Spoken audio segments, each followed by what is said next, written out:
warahmatullahi wabarakatuh. Bismillahirrahmanirrahim. Wassalatu wassalamu ala Rasulillah Sayyidina wa maulana Muhammad bin Abdillah wa ala alihi wa sahbihi wa man walah wa la hawla wa la quwwata illa billah. Subhanallah walhamdulillah wa la ilaha illallah wallahu akbar wa la hawla wa la quwwata illa billahil aliyyil azim. Adada kulli harfin kutiba wa yuktabu abadal abidin wa daharal dahirin. Subhanaka la ilma lana illa ma 'allamtana innaka antal alimul hakim.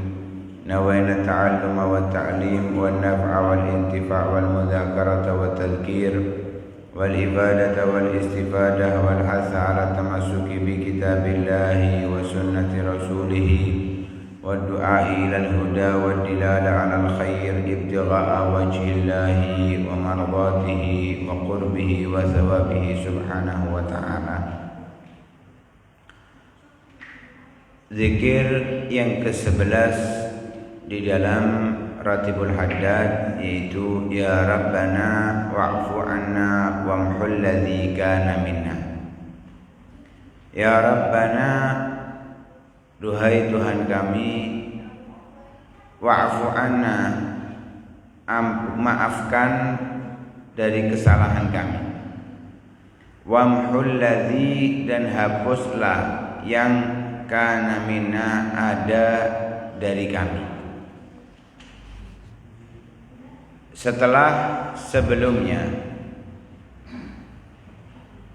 di dalam zikir yang ke-10 kita dianjurkan untuk bertaubat kepada Allah Subhanahu wa taala.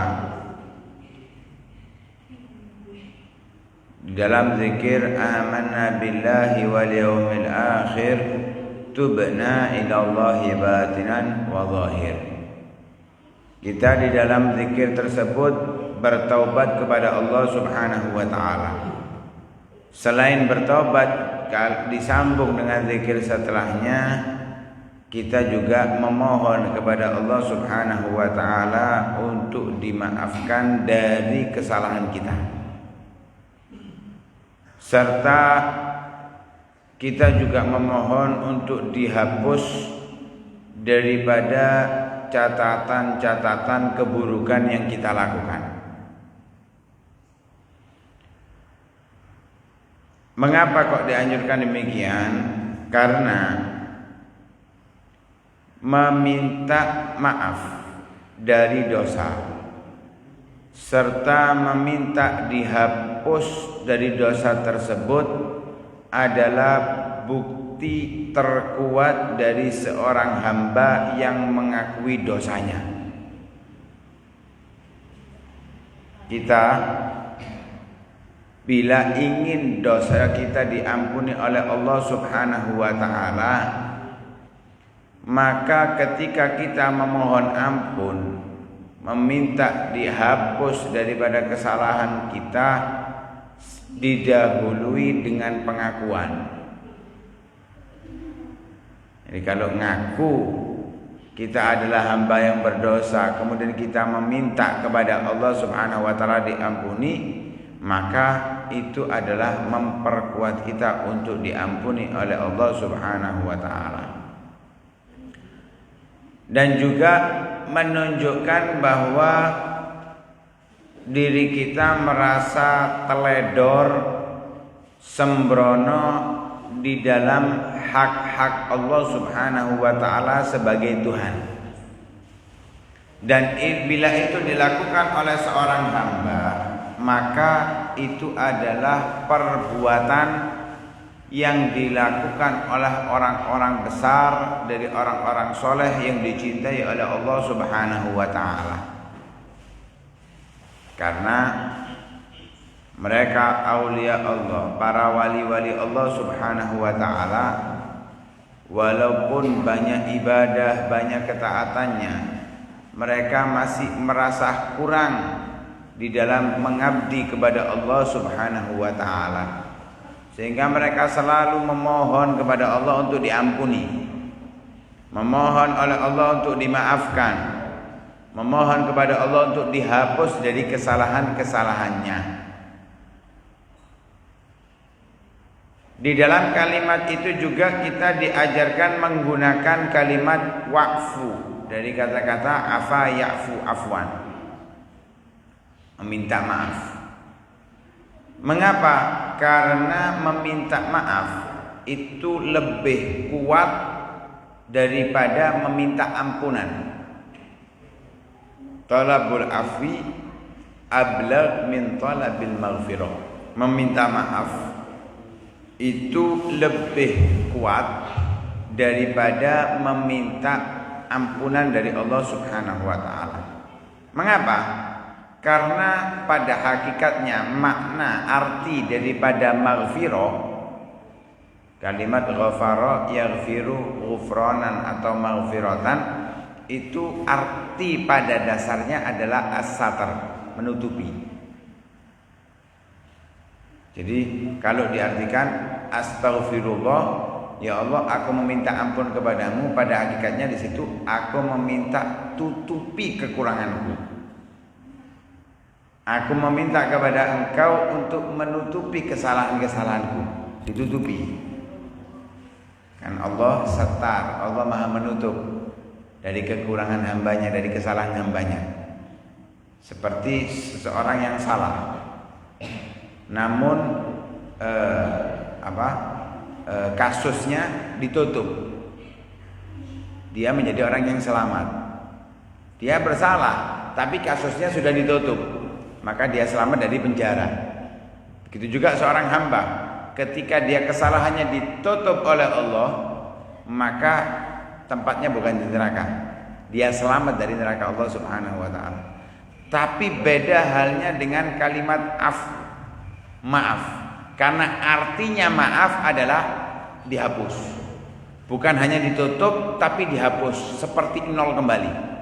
Karena itu kita dianjurkan untuk menggunakan makna al-afwa, wa ya rabbana wa'fu anna wamhul ladzi kana minna.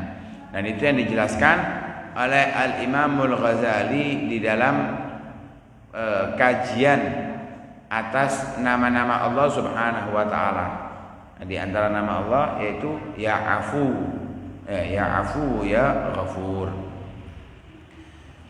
Diriwayatkan oleh Imam At-Tirmidzi dengan isnad as-sahih, penyampaian yang benar, hadisnya sahih, sampai kepada Sayyidina Abu Bakar radhiyallahu anhu. Jadi hadis ini sanadnya benar, dari orang yang hebat ke orang yang hebat sampai Sayyidina Abu Bakar radhiyallahu anhu. Beliau gama alal mimbar. Sayyidina Abu Bakar berdiri di atas mimbar. Summa baka, kemudian Sayyidina Abu Bakar menangis. Faqala, beliau berkata, qama Rasulullah sallallahu alaihi wasallam am awwala alal mimbar. Rasulullah dulu di tahun pertama berdiri di atas mimbar ini. Summa baka, kemudian Nabi menangis.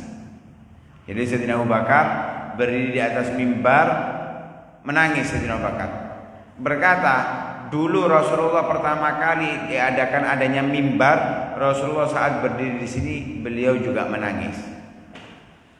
Maka Rasulullah kemudian berkata, salullahal maghfirata wal afiyah, mintalah kepada Allah al-maghfirah, penutupan daripada dosa, ampunan, wal afiyah, maaf dan keselamatan, dihapus dari dosanya dan dia diselamatkan dari neraka Allah Subhanahu wa taala. Mintalah kepada Allah, ketika kalian memohon kepada Allah, mintalah ampunan untuk ditutupi kesalahan-kesalahan kamu, wal afiyah, dan mintalah untuk dihapus kesalahan kamu dan diselamatkan menuju surga Allah Subhanahu wa taala. Fa inna ahadan lam yu'ta ba'dal yaqin khairan minal afiyah. Karena seseorang tidak diberi oleh Allah setelah keyakinan lebih baik daripada afiyah, keselamatan dari neraka menuju surga Allah Subhanahu wa taala. Kita setiap manusia, setiap hamba itu memiliki keyakinan dalam arti keimanan kepada Allah Subhanahu wa taala. Dan keimanan adalah pemberian terbesar dari Allah Subhanahu wa taala. Sampai dikatakan oleh para ulama, nikmatul Islam a'la nikmatin halat bisaha. Iman juga demikian, kenikmatan yang sangat besar. Bisa kita bayangkan seseorang yang selalu sholat 5 waktu, sedekah luar biasa, tidak hanya puasa Ramadan ditambah puasa-puasa sunnah, namun hal itu semuanya tidak akan membuat ia masuk surga kecuali dengan keimanannya. Tanpa iman gak akan berdampak apapun. Tidak akan berdampak apapun. Sebaliknya, banyak orang khususnya di zaman Rasul sallallahu alaihi wasallam tidak melakukan sholat sama sekali, tidak melakukan puasa sama sekali. Dia hanya membawa keimanan, menempatkan dirinya di tempat yang tinggi di sisi Allah Subhanahu wa taala. Saat itu hampir terjadinya peperangan.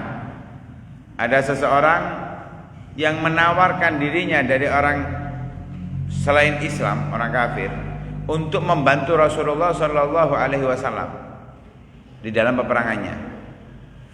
Maka Rasulullah menolak.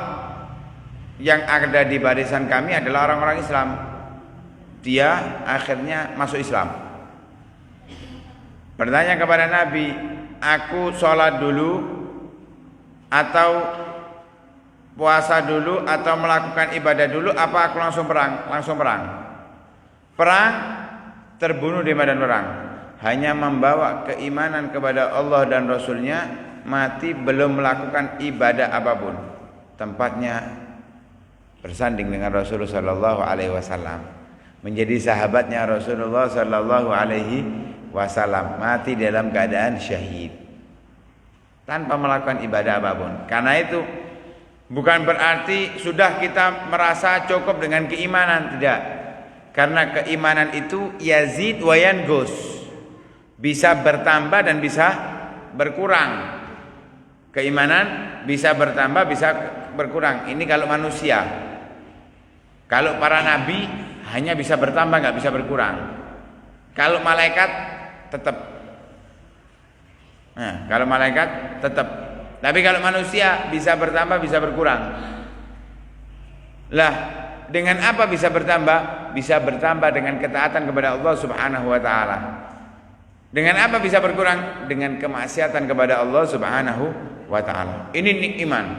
Kenikmatan yang sangat luar biasa, yang bisa menentukan dia masuk surga atau neraka Allah Subhanahu wa taala. Bahkan kalaupun orang itu selalu banyak kemaksiatan dalam hidupnya, selama dia memiliki walau sebiji atom dari keimanan, dia akan masuk surga sekalipun terlebih dahulu mendapatkan siksa di neraka Allah Subhanahu wa taala. Tidak akan abadi di neraka Allah Subhanahu wa taala orang yang membawa keimanan kepada Allah Subhanahu wa taala. Adapun orang yang banyak beribadah tapi meninggal dalam keadaan tidak dalam keadaan beriman, amal yang ia lakukan semuanya sia-sia. Walaupun sebanyak gunung, sebesar gunung, pahala yang dikumpulkan dalam hidupnya, tapi ketika mati dalam keadaan tidak membawa keimanan, maka dia tidak akan mendapatkan keabadian di surga Allah, namun dia masuk di neraka Allah Subhanahu wa taala selama-lamanya. Nauzubillah min dzalik. Mudah-mudahan kita diberikan oleh Allah keimanan ketetapan keimanan, ditambah keimanan kita kepada Allah Subhanahu wa taala, hingga sampai di akhir hayat kita tetap mengucapkan kalimat la ilaha illallah dengan mengimani tiada Tuhan selain Allah Subhanahu wa taala. Karena itu setelah keimanan, hal yang terbaik yang diberikan oleh Allah kepada hambanya adalah al-afiyah. Al-afiyah itu ada al-hissiyah secara fisik yang bermakna keselamatan anggota tubuhnya dari melakukan dosa-dosa, juga selamat anggota tubuhnya dari berbagai macam penyakit.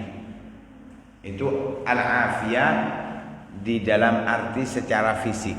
Jadi secara fisik anggota tubuh kita tidak bermaksiat kepada Allah Subhanahu wa taala, juga terhindar dari berbagai macam penyakit.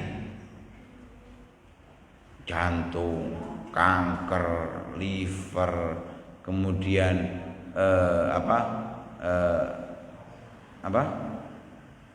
diabetes dan lain sebagainya. Bila orang diselamatkan dari ini, dia adalah orang-orang yang mu'afa, orang-orang yang diberi keselamatan oleh Allah Subhanahu wa taala secara fisik. Secara fisik. Dan itu kita perlu. Kalau kita sakit, ibadah sulit, berat. Jangankan sakit, kita sehat ini, kondisi sehat. Kita melakukan ibadah kesulitan. Kita melakukan ibadah berat, apalagi saat sakit. Afiyah secara maknawi memiliki arti selamatnya hati dari keraguan, ragu terhadap kekuasaan Allah, ragu terhadap kemampuan Allah Subhanahu wa taala, ragu daripada rizkinya Allah Subhanahu wa taala, ragu daripada ampunan Allah Subhanahu wa taala. Ini diri kita tidak mendapatkan afiyah. Tapi orang yang mendapatkan afiyah, dia tidak sama sekali ragu atas apa yang diberikan, yang disiapkan oleh Allah Subhanahu wa taala. Juga bermakna selamatnya hati dari menginginkan keburukan kepada orang Islam walaupun hanya satu. Jadi orang yang diberikan afiyah oleh Allah, dia tidak akan memberikan bahaya kepada hamba-hamba Allah Subhanahu wa taala dari orang-orang Islam. Maka siapa yang diberi oleh Allah Subhanahu wa taala dua macam afiyah ini, karena ada yang dikasih satu oleh Allah, ada yang badannya sehat tapi hatinya yang sakit. Ada yang hatinya sehat tapi anggota tubuhnya yang sakit. Tapi bila ada orang yang diberikan kedua-duanya ini, maka dia akan mudah mendekatkan dirinya kepada Allah, patuh terhadap perintah-perintah Allah Subhanahu wa taala. Diriwayatkan pula di dalam hadis yang sahih dari Sayyidah Aisyah radhiyallahu taala anha, beliau berkata, "Qultu, aku berkata," kata Sayyidah Aisyah, "Ya Rasulullah, in wafaqtu lailatal qadri fa ma ad'u bih." Ini kan kita mau bulan Ramadan, sekarang bulan Rajab. Ya, Rajab sudah mendekati akhir. Sekarang sudah 20 berapa Rajab. Berapa hari lagi kita akan masuk bulan Syaban. Setelah itu kita akan masuk bulan Ramadan. Sebagaimana Rasul ketika di bulan Rajab mengatakan, Allahumma barik lana fi Rajab wa Syaban wa balighna Ramadan. Harapan untuk agar bisa sampai kepada bulan Ramadan. Lah, di dalam bulan Ramadan terdapat salah satu malam yang istimewa yang dinamakan dengan Lailatul Qadar. Malam Al-Qadar. Malam itu adalah malam yang istimewa dan dianjurkan oleh Rasulullah untuk memperbanyak doa. Sayyidah Aisyah tanya, "Wahai Rasulullah, bila aku mendapatkan malam Lailatul Qadar karena ada orang yang ditunjukkan oleh Allah dari orang-orang soleh malam Lailatul Qadar, tapi mereka dilarang untuk membicarakannya. Ini makanya kalau kita belum termasuk orang yang soleh, kita harus selalu semangat ibadah di setiap harinya, di setiap malamnya. Karena kita nggak tahu malam Lailatul Qadar saat apa, tanggal berapa. Walaupun Rasulullah mengatakan taharru Lailatul Qadar fi ashril awakhir. Cari Lailatul Qadar itu 10 terakhir pertama. Ada yang maleman, malam 21, 23, 25, 27, 29. Tapi semuanya tidak ada yang pasti. Sebab dalil Al-Qur'an menyatakan inna anzalnahu fi Lailatul Qadar. Aku turunkan Al-Qur'an di malam Lailatul Qadar. Kita ketahui nuzulul Qur'an malam 17 Ramadan. Malam 17 Ramadan karena itu tidak ada yang pasti. Alhasil yang pasti berada di bulan Ramadan menurut sebagian besar ulama. Hanya sedikit ulama yang menyatakan Lailatul Qadar di lain bulan Ramadan. Tapi kebanyakan dari mereka hampir menyeluruh mengatakan di bulan Ramadan. Lah orang-orang soleh karena mereka selalu beribadah kepada Allah ditunjukkan oleh Allah saat itu malam Lailatul Qadar. Tapi mereka akan bungkam, tidak mampu untuk berbicara bahwa malam itu adalah malam Lailatul Qadar. Bahkan sampai keluar dari bulan Ramadan mereka nggak mampu. Tapi Sayyidah Aisyah setiap tahun mungkin merasakan hal tersebut. Sayyidah Aisyah tanya kepada Rasulullah, in wafaqtu Lailatul Qadar ma'atube. Kalau aku nututi bulan Ramadan sampai aku merasakan Lailatul Qadar, apa doa yang aku baca? Minta diajarkan oleh Rasulullah. Maka Rasulullah mengatakan, Guli Allahumma innaka afuwun tuhibbul afwa fa'fu anni. Ya Allah, innaka afuwun, sesungguhnya engkau maha pemaaf. Tuhibbul afwa, engkau pemaaf, senang untuk memaafkan. Fa'fu anni, maka maafkan aku. Maka sampai saat ini di seluruh penjuru dunia setiap bulan Ramadan kita pasti mendengarkan Allahumma innaka afuwun karim tuhibbul afwa fa'fu anna ya karim. Ada yang membaca Allahumma innaka afuwun tuhibbul afwa fa'fu anna. Allahumma innaka afuwun tuhibbul afwa fa'fu anna. Allahumma innaka afuwun tuhibbul afwa fa'fu anna ya karim. Itu di setiap kota, setiap negara akan dibaca doa itu. Kenapa? Diajarkan oleh Rasulullah langsung. Karena itu pengarang Ratibul Haddad meletakkan zikir ini di dalam Ratibul Haddad karena ingin mendapatkan keberkahan hal tersebut. Ya Rabbana wa'fu anna wamhul ladzi kana minna. Kita banyak berdosa kepada Allah, banyak salah kepada Allah agar dosa yang kita lakukan diampuni, dosa yang kita lakukan dihapus oleh Allah. Kita selalu berdoa memohon ampun kepada Allah Subhanahu wa taala. Mudah-mudahan dosa-dosa kita diampuni oleh Allah Subhanahu wa taala, diberatkan kita untuk melakukan kemaksiatan di kemudian hari, dimudahkan untuk berbuat taat kepada Allah Subhanahu wa taala. Mudah-mudahan Allah terima doa-doa kita, Allah kabulkan doa-doa kita. Amin amin ya rabbal alamin. Shallallahu alaihi wasallam Muhammadin wa ala alihi wasallam. Alhamdulillahirabbil alamin.